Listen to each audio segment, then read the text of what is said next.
चलिए दोस्तों, आज हम सभी लोग पढ़ेंगे अमेरिकी स्वतंत्रता संग्राम। देखिए, जो अमेरिका था पहले ब्रिटिश उपनिवेश था, माने वहां पर अंग्रेजों का पहले गुलामी था। यानी कि जो अमेरिका देश था वह पहले हमारे देश भारत के जैसे ही अंग्रेजों के हाथों गुलाम था। तो यही क्वेश्चन कुछ वन ईयर पूछता है, जहां से आपको क्वेश्चन बनाया गया कि अमेरिका जब ब्रिटिश उपनिवेश का गुलाम हुआ तो उस समय ब्रिटेन का सम्राट जो कौन था, तो जेम्स प्रथम था। जेम्स प्रथम। और जब अमेरिका में आजादी की क्रांति यानी स्वतंत्रता संग्राम का लड़ाई हुआ तो उस समय ब्रिटेन का सम्राट जो था जॉर्ज तृतीय था। अब बात करते हैं कि अमेरिका में क्रांति उभरने का कारण क्या था। तो आपको बता दें कि जो कर्नाटक तीसरा युद्ध था, तृतीय कर्नाटक युद्ध 1756 से 63 के बीच में हुआ, जिसे सप्तवर्षीय युद्ध के नाम से भी जाना जाता है। यह युद्ध इंग्लैंड और ब्रिटेन और फ्रांस के बीच में हुआ था। इस युद्ध में ब्रिटेन को जो बहुत ही भारी मात्रा में नुकसान उठाना पड़ा था। इसको भरपाई करने के लिए उसने क्या किया कि अमेरिका में जो राजपत्र भेजा जाता था, जो कागज भेजा जाता था संवैधानिक, उस पर टैक्स बढ़ा दिया गया बहुत भारी मात्रा में। जो भारत से चाय ले जाकर अमेरिका में बिक्री होती थी उस पर भी टैक्स लगा दिया गया, जिसके कारण उस टैक्स पर क्या किया गया कि टैक्स के मारे लोग बिलबिला उठे। अब यहाँ पर क्या होता है कि अमेरिका में एक बंदरगाह बोस्टन होता है और बोस्टन पर भारी मात्रा में चाय उतारा जाता था हमेशा ही। और उसी समय एक सैमुअल एडम्स नामक व्यक्ति क्या करता है कि जाता है बोस्टन नामक बंदरगाह पर और देखता है कि वहां पर चाय उतर रहा होता है।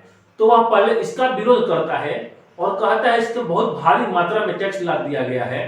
और क्या करता है कि जब टैक्स लादा गया होता है तो वह जितनी चाय की बोरी होती है समुद्र में फेंक देता है, जिसके कारण चाय नष्ट हो जाता है। और नष्ट होने के कारण अंग्रेज बौखलाव होते हैं और भारी मात्रा में गोलीबारी चालू कर देते हैं, जिसके फलस्वरूप कई अमेरिकी मारे जाते हैं। और यहीं से अमेरिका की क्रांति शुरू हो जाती है। और अमेरिका की क्रांति का स्टार्ट होने का मुख्य रीजन क्या था, तो बोस्टन टी पार्टी यानी कि बोस्टन की चाय पार्टी जो थी, यही कारण मुख्य रूप से बना। अब इस दौरान क्या हुआ कि जब कारण बना तो उसी समय जॉर्ज वाशिंगटन क्या किए कि इस क्रांति का नेतृत्व कर बैठे और नेतृत्व करने लगे जॉर्ज वाशिंगटन और अमेरिका के प्रथम राष्ट्रपति बन गए।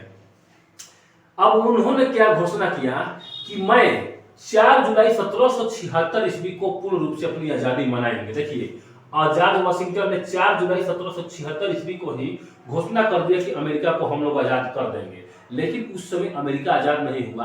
अमेरिका आजाद हुआ अंग्रेजों के हाथों 1783 ईस्वी में। लेकिन ये लोग 1776 ईस्वी से ही क्या करने लगे, आजादी मानने लगे। तो इसीलिए अमेरिका को पूर्ण स्वतंत्रता कब मिला, तो 4 जुलाई 1776 ईस्वी ही हम लोग पढ़ेंगे।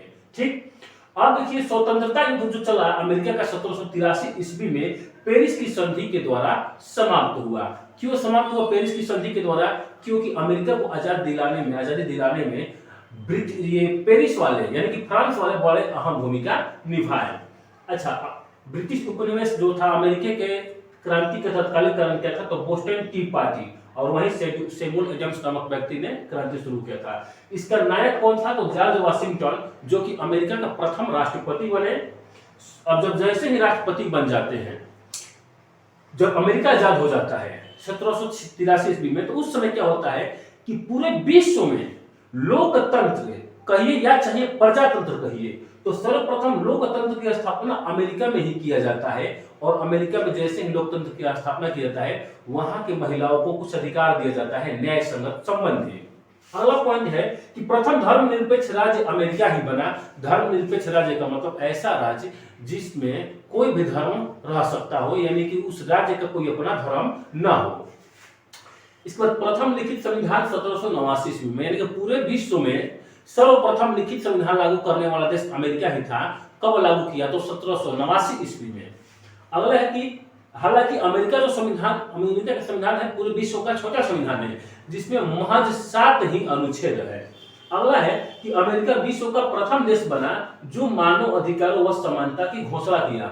मानव अधिकारों का मतलब मौलिक कर्तव्य की घोषणा किया और कहा कि सभी मानव एक हित के समान है।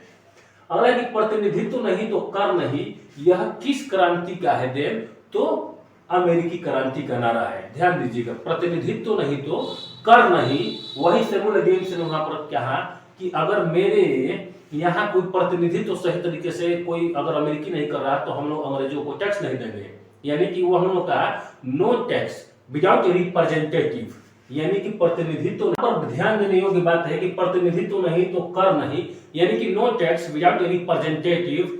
यह किस क्रांति का दिन है, किस देश का? तो अमेरिकी क्रांति का। अगला है कि इसमें सबसे ज्यादा जो है अमेरिका के सबसे महत्वपूर्ण अगर राष्ट्रपति होते हैं तो अब्राहम लिंकन, और 1860 ईस्वी में राष्ट्रपति बनते हैं, और 1862 ईस्वी में उन्होंने अमेरिका में दास प्रथा को समाप्त किया। इन्होंने लोकतंत्र यानी कि प्रजातंत्र के लिए एक सूत्र दिया, और अब्राहम लिंकन ने कहा लोकतंत्र जनता का, जनता के द्वारा और जनता के लिए एक शासन है। तो यही क्वेश्चन पूछता है कि लोकतंत्र किसने परिभाषा दी कि लोकतंत्र जनता का, जनता के द्वारा और जनता के लिए शासन है? तो ये बत्ती अब्राहम लिंकन ने किया, और हत्या अब्राहम लिंकन की कर दी जाता है 1865 ईस्वी में दास प्रथा समाप्त करने के कारण। तो उम्मीद करता हूं कि यहाँ से संबंधित जो भी वन लिनियर होगा अमेरिकी क्रांति से, तो आप लोग इसको समझ लिए होंगे बेहतर के लिए, और ज्यादा से ज्यादा शेयर करिएगा। धन्यवाद।